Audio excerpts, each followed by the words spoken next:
अध्यक्ष महोदय, साथी वक्तागण और प्रिय मित्रों,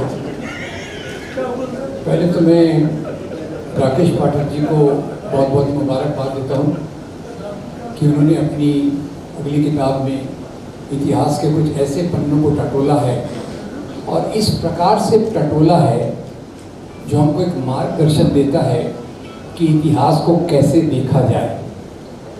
इतिहास तो है, देखने के तरीके अलग अलग हैं। आज भी इतिहास के देखने के 2-3 तरीके चल रहे हैं, इस बात को ख्याल कीजिए। मैं थोड़ा, अगर अध्यक्ष महोदय परमिट करें तो मैं इसको थोड़ा व्यापक रूप में ले चलना चाहूँगा, अगर थोड़ा हमारे पास वक्त है तो, क्योंकि इतिहास की घटनाएं सिर्फ एक तरह है और उसका विश्लेषण करना एक और बात है। मुझे जिस बात ने इस किताब के बारे में प्रभावित किया है वो इतिहास के विश्लेषण का तरीका। घटनाएं वही हैं और उसको देखने का जो नज़रिया है उसको बहुत बेहतरीन ढंग से, जिसको मैं एक तरीके से कहूँगा साइंटिफिक, वैज्ञानिक तौर से देखने का जो तरीका इन्होंने अपनाया है वो बहुत प्रशंसा के लायक है। और मैं उम्मीद करता हूँ कि उनकी कलम से ऐसी ही चीज़ें और निकलेंगी जो हमको इतिहास की सही जानकारी देकर एक अच्छे भविष्य पर जाने के लिए, संघर्ष करने के लिए प्रेरित करेगी। अब ये बात मैं क्यों कह रहा हूँ? अब मेरे परिचय में जब मेरा परिचय दिया जाता है मुझे बड़ा एम्बेरस होता है। अंग्रेज़ी का वर्ड पता नहीं, हिंदी बता दीजिए क्या है। बड़ी बड़ी झेप सी होती है। मुझे इतिहासकार के रूप में प्रस्तुत किया जाता है। फिर आप कभी सोचते क्यों नहीं है कि ये बंदा IIT में क्या कर रहा था 27 साल तक? सोचिए, वहाँ तो इतिहास का कोई डिपार्टमेंट नहीं है। तो दोस्तों, मैं पेशे से इतिहासकार नहीं हूँ। मुझे इतिहास का अध्ययन करना पड़ा। क्यों करना पड़ा? क्योंकि मुझे सांप्रदायिकता के खिलाफ संघर्ष करना है। और सांप्रदायिकता आज इतिहास को अपना एक बड़ा हथियार लेके चल रही है। ये इतिहास के माध्यम से वो आज सांप्रदायिक हिंसा, सांप्रदायिक नफरत पैदा कर रही है। इसलिए मुझे इतिहास का अध्ययन करना पड़ा। और आज शायद पिछले 25-30 सालों में एक एक चीज़ का अध्ययन करके मैंने एक विद्यार्थी के रूप में, और मैंने उसमें एक ही बात देखी कि मैंने उसमें वैज्ञानिक दृष्टिकोण डालने की कोशिश की। ये मेरा एक अपना समझ है, क्योंकि इसके बगैर जो मेरी ट्रेनिंग थी एक वैज्ञानिक के रूप में, उसमें यही एक तरीका था जिससे मैं इतिहास को देख सकता था। तो शुरुआत में खैर ये 1857 के बारे में मैं उसको संदर्भ में रखना चाहता हूँ कि 1857 हमारे इतिहास में कितना बड़ा एक महत्वपूर्ण रोल उसने किया, उसको मैं एक अलग तरीके से बताना चाहता हूँ। और अलग तरीके से इसलिए बताना चाहता हूँ कि 1857 में जब सिंधिया जैसे लोगों ने क्रांतिकारियों का साथ नहीं दिया तो अंग्रेज़ों की सत्ता बच गई। पर एक बात उनको क्लियर हो गई कि अगर यहाँ हिंदू मुसलमानों में एकता बनी रही तो हमारा राज्य यहाँ नहीं चल सकता। एक तरफ मंगल पांडे है, बहादुर शाह जफर है, झांसी की रानी है, तात्या साहब टोपे है, नाना साहब पेशवा है, सब मिल रहे हैं। ऐसी ऐसी बटालियंस हैं जिसमें कोई जो सरदार है वो मुसलमान है और सैनिक हिंदू हैं, सरदार हिंदू है और सैनिक मुसलमान है। इस प्रकार की पूरी बटालियंस 1857 में बिखरी पड़ी है। तो अंग्रेज़ क्या करेंगे? अंग्रेज़ वही करेंगे जो साम्राज्यवादी ताकतें करती हैं, फूट डालो और राज करो। और इस फूट डालो और राज करने की नीति की इसकी स्थापना, इसकी नींव पहले भी डल चुकी थी। 1818 में क्या हुआ कि जेम्स मिल नाम के एक ब्रिटिश हिस्टोरियन थे, प्रोफेशनल हिस्टोरियन। वो ईस्ट इंडिया कंपनी के ऑफिसर्स यहाँ भारत में आते थे तो उनको भारत की समझ हो इसलिए उन्होंने एक इतिहास लिखा। पर इतिहास लिखते समय उन्होंने उसमें विभाजन के बीज डाल दिए। जरा सोचिएगा इस बात को। उन्होंने इतिहास को, भारतीय इतिहास को 3 खंडों में बांटा: हिंदू युग, मुस्लिम युग और ब्रिटिश युग। तो मैं आपसे सवाल पूछता हूँ, क्या आप इसमें समझ गए उनकी चालाकी क्या है? हिंदू युग है, मुस्लिम युग है, पर क्रिश्चियन युग नहीं है। क्रिश्चियन के बदले क्या है? ब्रिटिश युग। ये सब ख्याल कीजिएगा। तो खैर, अब हिंदू युग भी कहाँ हिंदू युग था? उसमें अगर आप देखें तो शाक, हून, ग्रीक भी आए थे। कितने सारे राजाओं ने एक के बाद एक राज किया था। और क्या हिंदू राजा, इस पर भी मैं आऊँगा, क्या हिंदू राजा केवल हिंदू धर्म के आधार पर राज करते थे? क्या हिंदू राजा हिंदुओं के लिए राज करते थे? अगर हिंदुओं के लिए राज करते तो हिंदू गरीब किसानों से लगान वसूल करना बंद कर देते। ये मेरी समझ है। पर वो कोई हिंदू युग नहीं था। फिर मुस्लिम युग में तो और थोड़ा सा मैंने ज़्यादा अध्ययन किया है। मुस्लिम युग देखिए, जिसको ये मुस्लिम युग कहते हैं। अब उसमें शुरुआत से लेकर देखिए तो बाबर यहाँ आया या बुलाया गया? ख्याल कीजिए, बाबर यहाँ खुद होकर नहीं आया। बाबर को यहाँ आने का निमंत्रण जिसने दिया था उसका नाम था राणा सांगा। Surprise number 1। बाबर यहाँ के राज्य करता है और मरते समय वसीयत लिखकर जाता है, जो आज भी दिल्ली के नेशनल म्यूजियम में है। उम्मीद है वो बनी रहेगी, क्योंकि सरकार ऐसी है, क्या गायब कर देगी किसी को पता नहीं। बाबर अपनी वसीयत में क्या लिखता है? बेटा हुमायूं, अल्लाह का शुक्र करो कोई इतनी अच्छी पृथ्वी पर राज्य करने का उसने मौका हमको दिया है, पर बेटा याद रखो यहाँ के बहुत सारे लोग हिंदू हैं। हिंदू लोग मंदिरों में पूजा करते हैं, गाय को पवित्र मानते हैं। तुम मंदिरों को टूटने मत देना, गाय की हत्या मत करवाना। कौन लिख रहा है? बाबर। और आज हमारी सोच क्या है उसको भी जरा सोचिएगा। तो क्या, अब मुस्लिम युग की बात करते हैं। कौन हिंदू कौन मुसलमान, जरा आप ही फैसला कर दीजिए। ये अकबर के 9 रत्न तो सब जानते हैं, बहुत एलिमेंट्री। मेरा इतिहास बहुत प्राथमिक है। अकबर के 9 रत्न, 9 रत्नों में एक है बीरबल, एक है राजा टोडरमल। अब बीरबल के तो हमको लगता है वो जोक सुनाने के लिए अपॉइंट हुआ था, पर वो एक चालाक मंत्री था। पर राजा टोडरमल के बारे में तो आप जानते होंगे। राजा टोडरमल क्या करते थे? राजा टोडरमल अकबर के दरबार में वही काम करते थे जो आज नरेंद्र मोदी सरकार में निर्मला सीतारमण करती है। अब ये इसकी बात होगी। फिर वो और एक राजा की बात आती है हमारे महाराष्ट्र में, उसके नाम पे कई बार दंगे करवाए जाते हैं। अभी भी कोशिश हुई कि वो शिवाजी जयंती पे किसी ने अकबर का ये औरंगजेब का डीपी, औरंगजेब नाम लेते ही कपकपी आती है। अब औरंगजेब का डीपी लगाया तो औरंगजेब के बारे में भी अध्ययन करने की कोशिश की मैंने। औरंगजेब और शिवाजी का युद्ध हिंदू मुसलमान के रूप में प्रस्तुत किया गया। किसने प्रस्तुत किया? ये अंग्रेज इतिहासकारों ने प्रस्तुत किया। स्वीकार किसने किया? स्वीकार किया सांप्रदायिक ताकतों ने, जो यहाँ की राष्ट्रीय ताकतें थी, गांधी और नेहरू। उन पर मैं थोड़ा चाहूँगा, अगर आप मुझे अनुमति दें। उन्होंने इस बात को स्वीकार नहीं किया। थोड़ा एक उदाहरण दे देता हूँ। हमारे छत्रपति शिवाजी महाराज, इनका पूरा नाम लेना पड़ता है, नहीं तो महाराष्ट्र में बड़ी मुसीबत हो जाती है। सिर्फ शिवाजी कह दो तो बड़ी मुश्किल मुसीबत में पड़ जाओगे।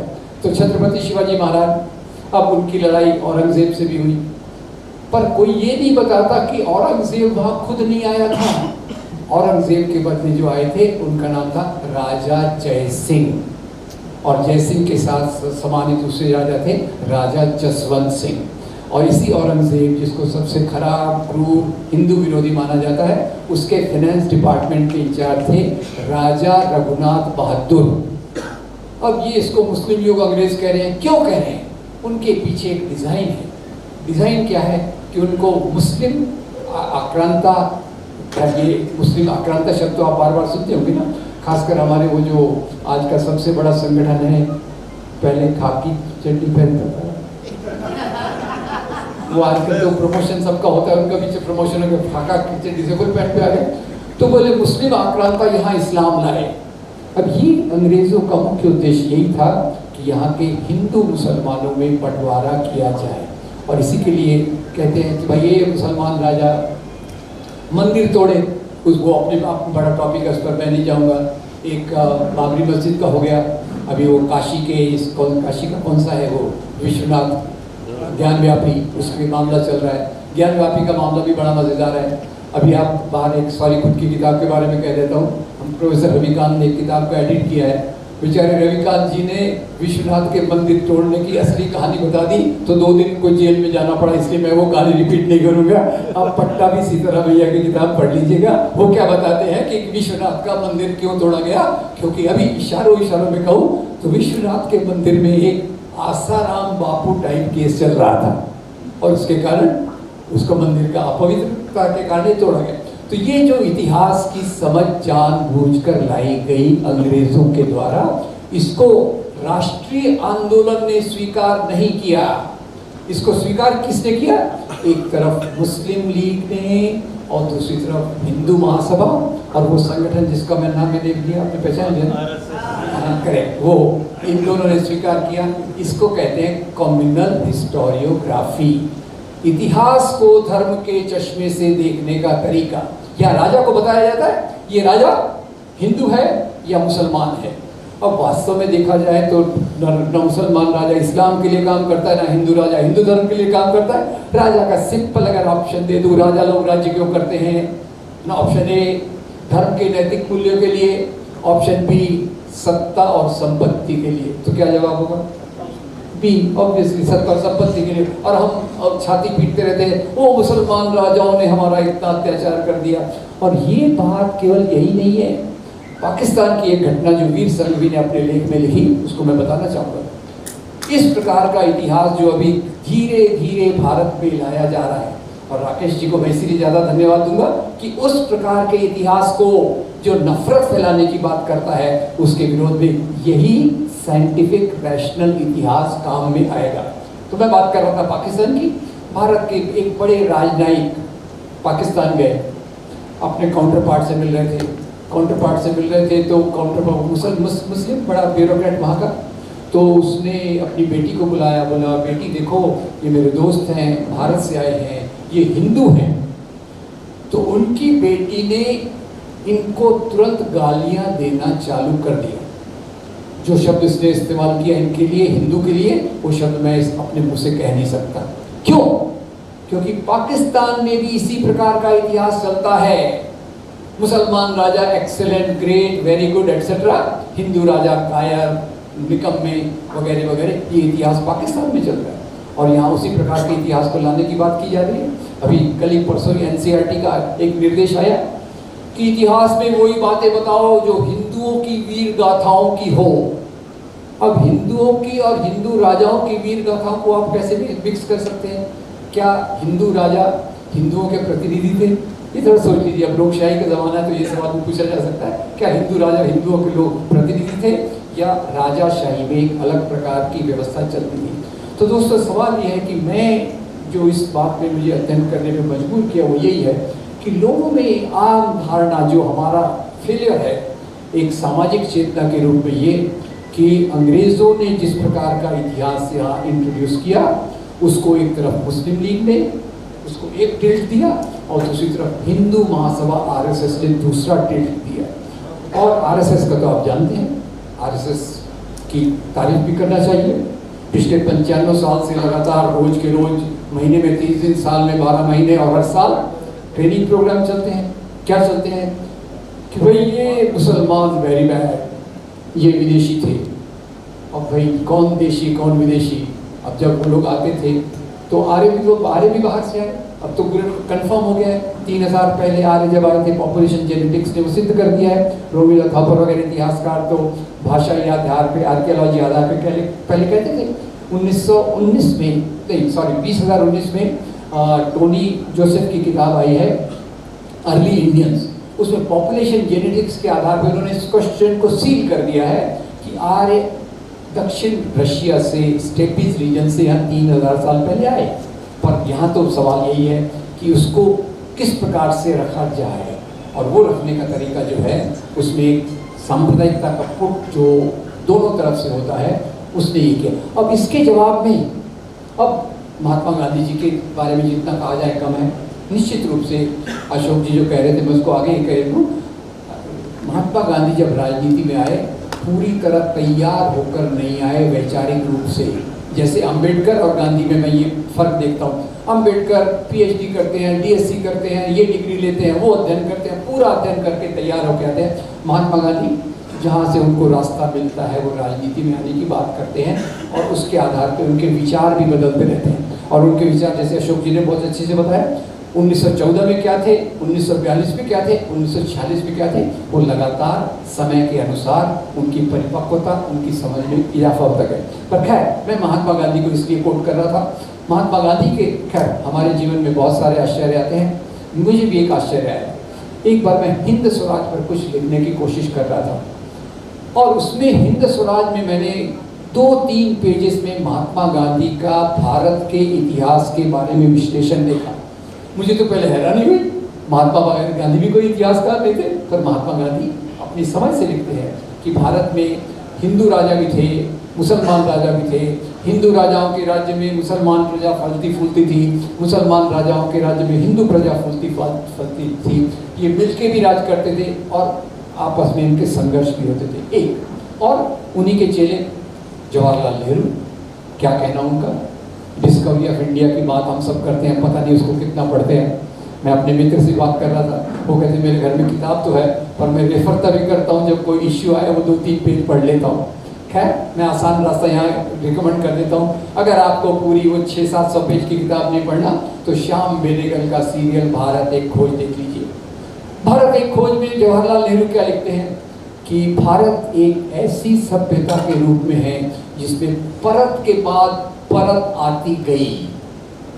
आगे आने वाली परतों ने पुरानी परतों को डिस्टर्ब नहीं किया, उसको नाश नहीं किया, और पुरानी परतों ने नई परतों को स्वीकार किया, और इसी को कहते हैं गंगा जमनी तहजीब। जहाँ आज हमारा खाना पीना कैसा है, हमारे कपड़े कैसे हैं, हमारी सभ्यता में जो बाकी चीज़ें चलती हैं वो दिखती हैं, पर ये खतरा इस बात का है कि इतिहास का सहारा लेकर एक तरफ से भारतीय संविधान पर हमला किया जा रहा है। ये मेरे लिए बहुत एक खतरे का चिन्ह है।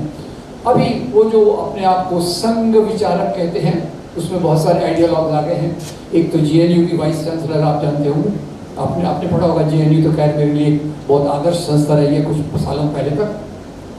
अब जेएनयू की वाइस चांसलर लिखती हैं कि भारतीय संस्कृति यानी वैदिक मूल्य और मनुस्मृति के मूल्य, ये हमारी संस्कृति की सबसे बड़ी धरोहर है। उसके सामने संविधान क्या चीज़ है। अब संविधान पे जो ग्राउंड लेवल पे हमला होगा वो अलग है, और उसी प्रकार से कई उनके भी विचारक आ गए हैं जो भारतीय संस्कृति के नाम पे ब्राह्मणवादी मूल्यों को मजबूत करना चाहते हैं, सामने लाना चाहते हैं, और भारतीय संविधान को पीछे धकेलना चाहते हैं। तो दोस्तों, मेरा निवेदन केवल एक है, जैसे मेरी खुद की यात्रा रही है, एक पहले वास्तव में बताया जाए तो मैं ज़्यादा ट्रेड यूनियन आंदोलन से जुड़ना चाहता था, पर 6 बाबरी मस्जिद के ढहाए जाने के बाद जब मैंने आईआईटी में एटमॉस्फेयर देखा कि लोग बाबर के बारे में बात कर रहे हैं, मुसलमानों के बारे में बात कर रहे हैं। पहली बात तो ये है कि बाबर, अकबर, औरंगजेब, उन्होंने जो किया, क्या आज का मुसलमान उसके लिए जिम्मेदार है? नंबर 2, पुष्यमित्र शुक्ल ने जो किया, क्या आज का हिंदू उसके लिए जिम्मेदार है? ये सब चीज़ें जो एक डॉग विसल के रूप में समाज में लाई गई हैं, उसमें इतिहास की केंद्रीय भूमिका रही है। और ये केंद्रीय भूमिका में सांप्रदायिक लोगों ने एक प्रकार से, और जो मैं कहता हूँ कि खास तौर से जो कमज़ोरी रही है वो भारतीय राष्ट्रवादियों की तरफ से कमज़ोरी रही है कि इतिहास की सच्चाइयों को वो समाज तक ले जा नहीं सके। मैं आज पूरी विनम्रता के साथ ये बात कह रहा हूँ कि राष्ट्रीय आंदोलन में महात्मा गांधी ने अपने जीवन से एक संदेश दिया, वो संदेश जगह जगह तक पहुंचा। आज दूसरी प्रकार की बात की जा रही है कि ये जो कल्चरल मार्क्सिस्ट हैं, ये कल्चरल मार्क्सिस्ट ये देश को तोड़ने के लिए खड़े हैं। अभी ये 4 दिन पहले दशहरे के बाद एक व्यक्ति ने इस प्रकार का लेक्चर दिया था। तो खैर, ये चीज़ें मैं मानता हूँ कि प्रगतिशील ताकतों ने जो लोकतंत्र को मजबूत करना चाहते हैं, जो भारतीय संविधान के रास्ते पर चलकर समता, बंधुता, स्वतंत्रता को लाना चाहते हैं, सामाजिक न्याय को लाना चाहते हैं, हमने इतिहास की सही समझ को लोगों तक नहीं पहुंचाया। इसलिए लोगों के दिमाग में बैठ गया है कि मंदिर मुसलमान राजाओं ने तोड़े हैं, उसमें वो राजा हर्षदेव को भूल जाएंगे जिसने कश्मीर में मंदिर तोड़वाए थे। उसमें ये कहा जाएगा कि मुसलमान राजाओं ने इस्लाम के तलवार के जोर पर फैलाया जाएगा, और स्वामी विवेकानंद का एक कथन भुला दिया जाएगा कि ये भारत में जो इस्लाम आया है वो राजाओं के माध्यम से नहीं आया है। जाति व्यवस्था के अत्याचार से बचने के लिए लोगों ने इस्लाम को कबूल किया। Swami Vivekananda, collected words, volume 8, page 330। अब ये बातें मैं आपको इसलिए कह रहा हूँ दोस्तों कि राकेश जी ने जो काम किया है, ये काम मेरे ख्याल से बहुत ही महत्वपूर्ण है, पर ये काम इसको बहुत आगे ले जाने की ज़रूरत है। कहाँ ले जाने की ज़रूरत है? जन चेतना में। आज एक स्कूल में टीचर एक मुसलमान लड़के को सामने लाती है और बाकी के को कहती है इसको थप्पड़ मारो, एक एक थप्पड़ मारो। अभी मैं पिछले दिनों पता नहीं कहाँ जा रहा था, तो ट्रेन में जा रहा था, तो पड़ोस में एक लड़की बैठी थी 18-19 साल की, मुसलमान निकली, बोल रही थी मैं कॉलेज में जाती हूँ तो मेरी फ्रेंड्स मेरे को बोलती हैं तू तो मुसलमान है, तू तो पाकिस्तान के खिलाड़ियों क्रिकेट तो हमारा राष्ट्रीय है ना, राष्ट्रीयता का द्योतक, तो मुसलमान खिलाड़ियों के लिए चीयर कर रही होगी, तेरे बैग में बॉम्ब तो नहीं है। फिर मैं गया उसी शहर में, एक मेरे लेक्चर के बाद कई लोग आए मिलने, तो एक मुस्लिम पॉलिटिशियन निकला, वो बोला मेरा बेटा स्कूल जाता है, मिक्स स्कूल इंग्लिश स्कूल में जाता है, 1 महीने से मुझे बोल रहा है पापा मैं ये स्कूल में नहीं जाऊँगा। पूछा क्यों? तो बोले ये बाकी लड़के मेरे से खेलने से मना कर रहे हैं, कहते हैं कि तू पाकिस्तानी है, हम तेरे से नहीं खेलेंगे। 9-10 साल का लड़का, उसके साथ ये हो रहा है। तो आज समाज में जिस प्रकार से बंटवारा किया जा रहा है उसमें इतिहास का बहुत बड़ा दुरुपयोग किया गया है। मैं इस बात को मानता हूँ कि इतिहास को अगर सही तरीके से समझा जाए तो हम समझ सकते हैं इतिहास में दलितों की क्या परिस्थिति थी, स्त्रियों की क्या परिस्थिति, मजदूरी किस प्रकार से करते थे, व्यापार कैसे होता था, और कई अच्छे इतिहासकारों ने इस बात को सामने लाया है। कमी कहाँ है? तो कमी हमारे राकेश भाई जैसे लोगों की कमी है जो इतिहास को सरल तरीके से, रोचक तरीके से लोगों तक ले जा सके। हम केवल इस बात पर खुश नहीं हो सकते कि हमारे चैनल को देखने वाले 3 लाख लोग हैं, सॉरी किसी के लिए 3 लाख लोग हैं, 30 लाख लोग हैं। देश में 140 करोड़ लोग हैं। 140 करोड़ लोगों तक पहुंचने वाला एक संगठन बन गया है जो अलग अलग तरीके से इस नफरत के इतिहास को लोगों तक ले जाता है। और ये मोहब्बत की बात को कौन ले जाएगा, ये सवाल मैं आपसे पूछने के लिए खड़ा हूँ, क्योंकि केवल अच्छी अच्छी बातें करके समाज बदलेगा नहीं।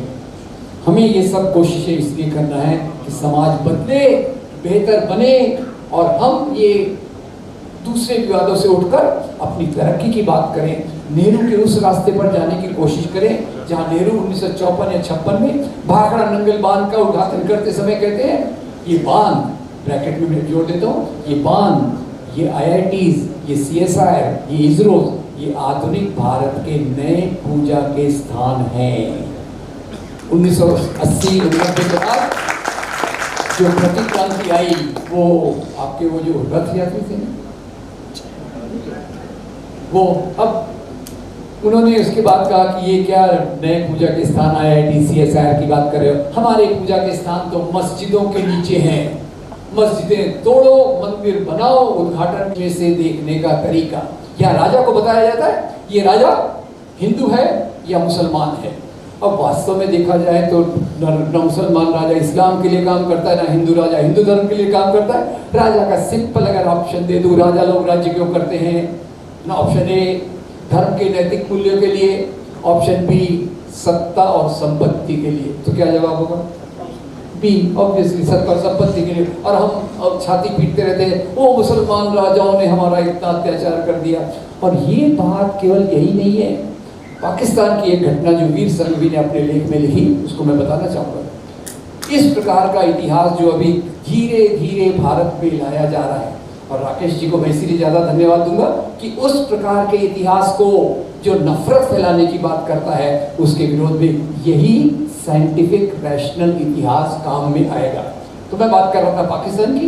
भारत के एक बड़े राजनयिक पाकिस्तान गए, अपने काउंटर पार्ट से मिल रहे थे, तो काउंटर मुस्लिम बड़ा ब्यूरोक्रेट वहाँ का, तो उसने अपनी बेटी को बुलाया, बोला बेटी देखो ये मेरे दोस्त हैं, भारत से आए हैं, ये हिंदू हैं। तो उनकी बेटी ने इनको तुरंत गालियां देना चालू कर दिया। जो शब्द इसने इस्तेमाल किया इनके लिए, हिंदू के लिए, वो शब्द मैं अपने मुंह से कह नहीं सकता। क्यों? क्योंकि पाकिस्तान में भी इसी प्रकार का इतिहास चलता है। मुसलमान राजा excellent, great, very good etcetera, हिंदू राजा कायर, निकम्मे वगैरह वगैरह, ये इतिहास पाकिस्तान में चल रहा है। और यहाँ उसी प्रकार के इतिहास को लाने की बात की जा रही है।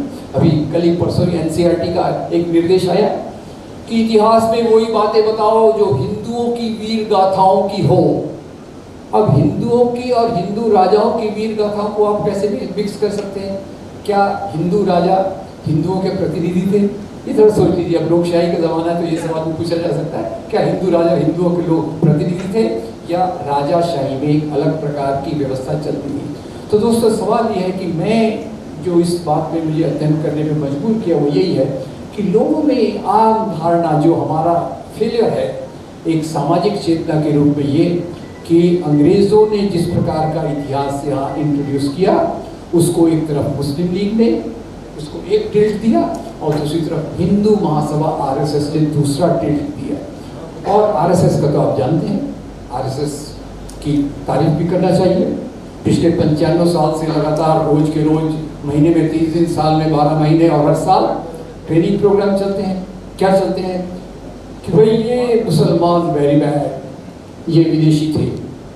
अब भाई कौन देशी कौन विदेशी, अब जब वो लोग आते थे तो आर्य भी बाहर से आए। अब तो कंफर्म हो गया है, 3000 पहले आर्य जब आए थे पॉपुलेशन जेनेटिक्स ने वो सिद्ध कर दिया है। रोमिला थापर वगैरह इतिहासकार तो भाषाई आधार पे, आर्कियोलॉजी आधार पे पहले कहते थे।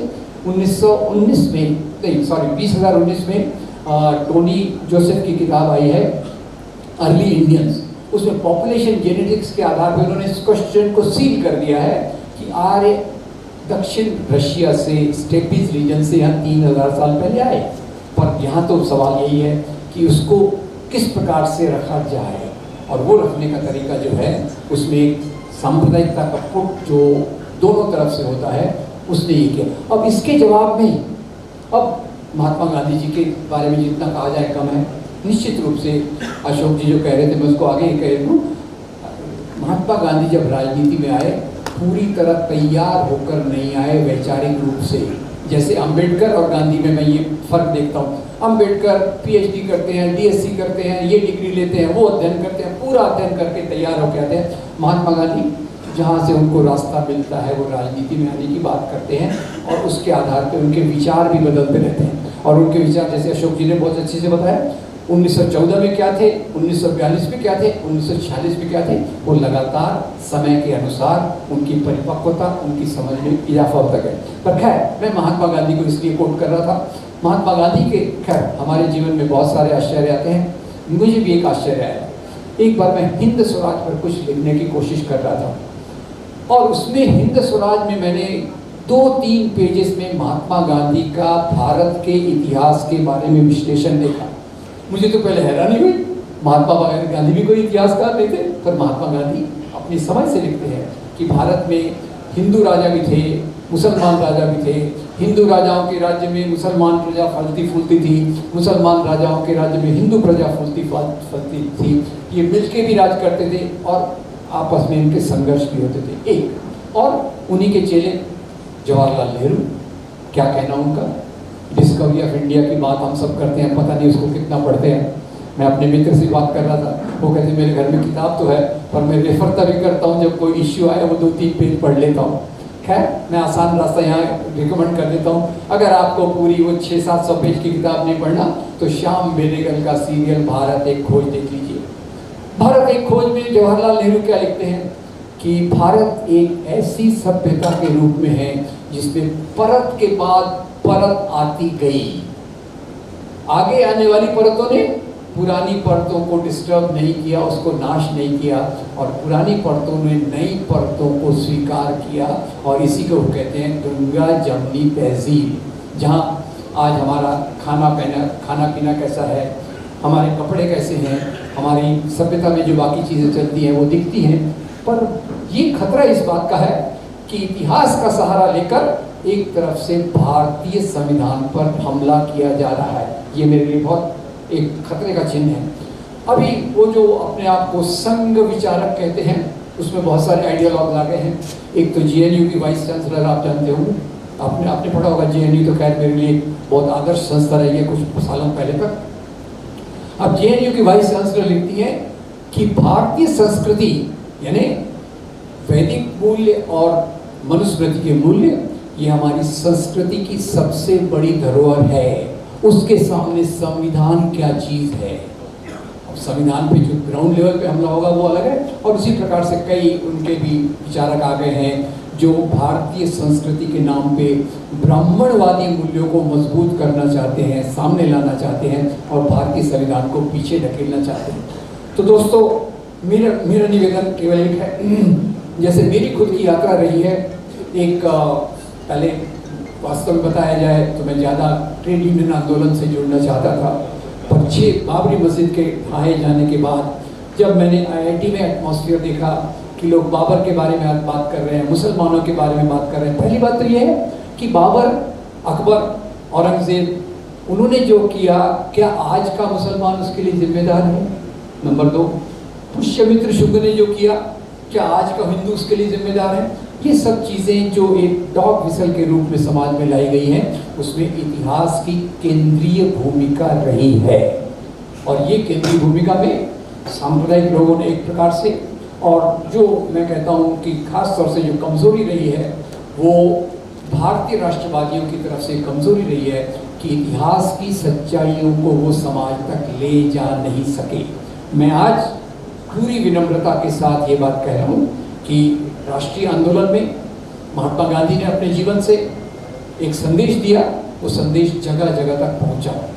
आज दूसरी प्रकार की बात की जा रही है कि ये जो कल्चरल मार्क्सिस्ट हैं, ये कल्चरल मार्क्सिस्ट ये देश को तोड़ने के लिए खड़े हैं। अभी ये 4 दिन पहले दशहरे के बाद एक व्यक्ति ने इस प्रकार का लेक्चर दिया था। तो खैर ये चीज़ें मैं मानता हूँ कि प्रगतिशील ताकतों ने जो लोकतंत्र को मजबूत करना चाहते हैं, जो भारतीय संविधान के रास्ते पर चलकर समता, बंधुता, स्वतंत्रता को लाना चाहते हैं, सामाजिक न्याय को लाना चाहते हैं, हमने इतिहास की सही समझ को लोगों तक नहीं पहुंचाया। इसलिए लोगों के दिमाग में बैठ गया है कि मंदिर मुसलमान राजाओं ने तोड़े हैं, उसमें वो राजा हर्षदेव को भूल जाएंगे जिसने कश्मीर में मंदिर तोड़वाए थे। उसमें ये कहा जाएगा कि मुसलमान राजाओं ने इस्लाम के तलवार के जोर पर फैलाया जाएगा, और स्वामी विवेकानंद का एक कथन भुला दिया जाएगा कि ये भारत में जो इस्लाम आया है वो राजाओं के माध्यम से नहीं आया है। जाति व्यवस्था के अत्याचार से बचने के लिए लोगों ने इस्लाम को कबूल किया। Swami Vivekananda, collected words, volume 8, page 330। अब ये बातें मैं आपको इसलिए कह रहा हूँ दोस्तों कि राकेश जी ने जो काम किया है, ये काम मेरे ख्याल से बहुत ही महत्वपूर्ण है, पर ये काम इसको बहुत आगे ले जाने की ज़रूरत है। कहाँ ले जाने की ज़रूरत है? जन चेतना में। आज एक स्कूल में टीचर एक मुसलमान लड़के को सामने लाती है और बाकी को कहती है इसको थप्पड़ मारो, एक थप्पड़ मारो। अभी मैं पिछले दिनों पता नहीं कहाँ जा रहा था, तो ट्रेन में जा रहा था, तो पड़ोस में एक लड़की बैठी थी 18-19 साल की, मुसलमान निकली, बोल रही थी मैं कॉलेज में जाती हूँ। तो मेरी फ्रेंड्स मेरे को बोलती हैं तू तो मुसलमान है, तू तो पाकिस्तान के खिलाड़ियों, क्रिकेट तो हमारा राष्ट्रीय है ना, राष्ट्रीयता का द्योतक, तो मुसलमान खिलाड़ियों के लिए चीयर कर रही होगी, तेरे बैग में बॉम्ब तो नहीं है। फिर मैं गया उसी शहर में, एक मेरे लेक्चर के बाद कई लोग आए मिलने, तो एक मुस्लिम पॉलिटिशियन निकला, वो बोला मेरा बेटा स्कूल जाता है, मिक्स स्कूल, इंग्लिश स्कूल में जाता है, 1 महीने से मुझे बोल रहा है पापा मैं ये स्कूल में नहीं जाऊँगा। पूछा क्यों? तो बोले ये बाकी लड़के मेरे से खेलने से मना कर रहे हैं, कहते हैं कि तू पाकिस्तानी है, तू पाकिस्तानी है, हम तेरे से नहीं खेलेंगे। 9-10 साल का लड़का, उसके साथ ये हो रहा है। तो आज समाज में जिस प्रकार से बंटवारा किया जा रहा है, उसमें इतिहास का बहुत बड़ा दुरुपयोग किया गया है। मैं इस बात को मानता हूँ कि इतिहास को अगर सही तरीके से समझा जाए तो हम समझ सकते हैं इतिहास में दलितों की क्या परिस्थिति थी, स्त्रियों की क्या परिस्थिति, मजदूरी किस प्रकार से करते थे, व्यापार कैसे होता था, और कई अच्छे इतिहासकारों ने इस बात को सामने लाया है। कमी कहाँ है?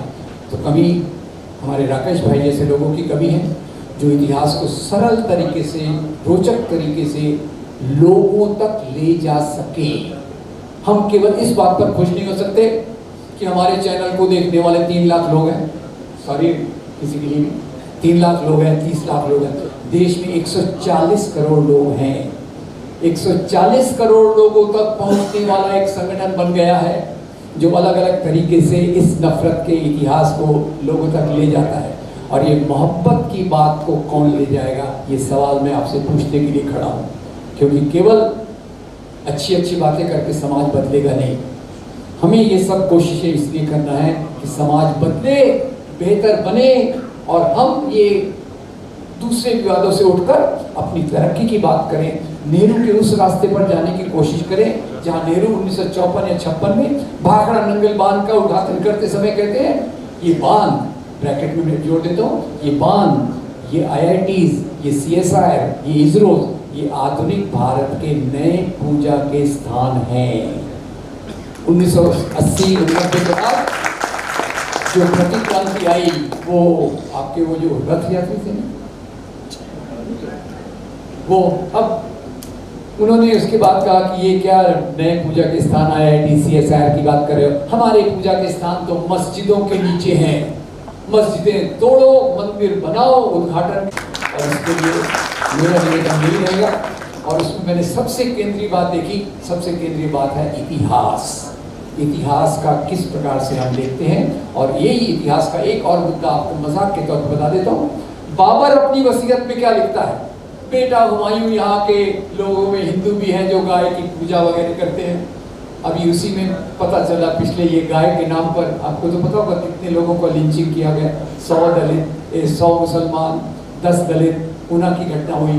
तो मैं थोड़ा परेशान हो गया और पढ़ने लगा ये भी गाय का क्या मामला है, गाय आजकल क्यों चल रही है। तो स्वामी विवेकानंद को फिर से पढ़ा, lectures from Almora to Chicago. Swami ji लिखते हैं वैदिक काल में गाय का मांस खाया जाता था, सॉरी मैं नहीं कह रहा। और फिर मैंने कहा ये लोग क्या कर रहे हैं, पूरे जो काउ बेल्ट, गोबर पट्टी बोलते, सॉरी अब काउ बेल्ट में गाय का मुद्दा लेके चल रहे हैं।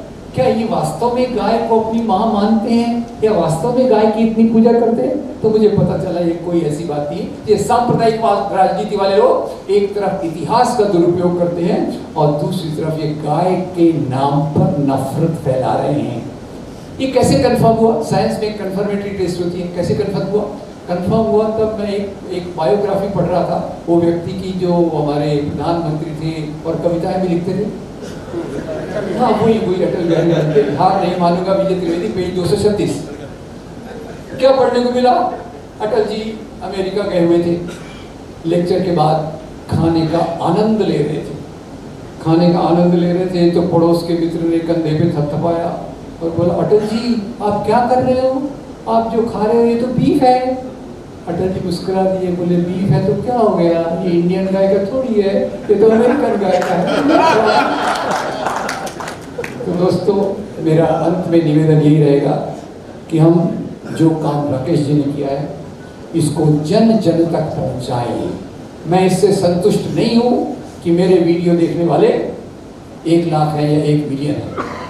ये बात समाज में हर घर तक पहुंचनी चाहिए कि हमारी सच्चाई क्या है, जाति व्यवस्था क्या थी, स्त्रियों पे किस प्रकार से अत्याचार होते थे, राजाशाही क्या थी, लोकशाही क्या है, आज़ादी का आंदोलन क्या था, गांधी का योगदान क्या था, नेहरू का योगदान क्या था, भगत सिंह और अम्बेडकर ने क्या किया। ये बातें जन जन तक पहुंचाकर एक अच्छा समाज बनाएं, यही प्रेरणा हम राकेश जी की किताब से लें। धन्यवाद, थैंक यू।